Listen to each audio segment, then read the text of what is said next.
አንድ ምሳሌ ሊጨምር ተመሳሳይ ማለት ነው። ሁለት የተቀረጹ ምስሎችን ማነጻጸር ፈልጋለሁ። ይኸው ታቦተ ጽዮንና እስራኤል ታቦተ ጽዮን ተማርካ ወደ ፍልስጤም በሄደች ጊዜ ጣዖት ቤት የተገናኙት ዳጎን የተባለ ጣዖት። ዳጎን የተሰራው ከእንጨት ነው። ታቦተ ጽዮንም የተሰራችው ከእንጨት ነው። ሁለቱም የተቀረጹ ምስሎች ናቸው። ሁለቱም ሰው ሰራሽ ናቸው።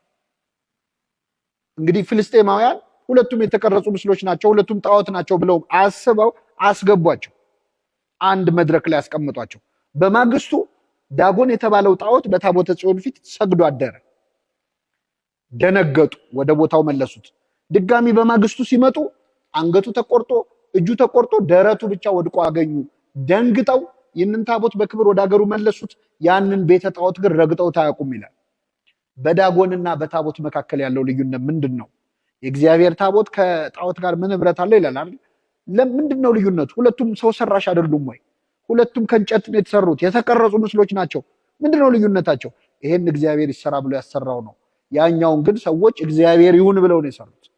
ሰዎች የፈጠሩት እግዚአብሔርና እግዚአብሔር የፈጠረው ስዕል መሀል ነው ልዩነት እያየን ያለ ነው ማለት ነው። ስለዚህ ጣዖትና ቅዱሳት ስዕላት ምንድነው ልዩነታቸው ከተባለ ግልጽ ነው። እግዚአብሔርን ሊተኩ የተሰሩ እና እግዚአብሔር ፈቅዶ የተሰሩ፣ እግዚአብሔር ስራ የሚሰራባቸው እግዚአብሔር ልሁን ብለው የሚቃጡ ናቸው።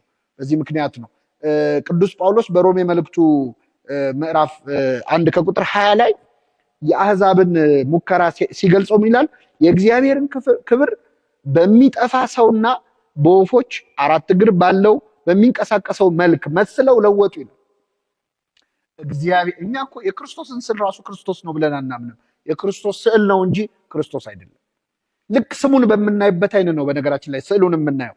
የእግዚአብሔር ስም ኃይል አለው? አዎ አለው። ግን እግዚአብሔር አይደለም። ስሙ እግዚአብሔር አይደለም፣ የእግዚአብሔር ስም ነው እንጂ። እንደውም አውኖሚያስ የሚባሉ ኔም ወርሺፐርስ የሚባሉ መናፍቃን ተነስተው ነበር ስሙ ራሱ አምላክ ነው ብለው።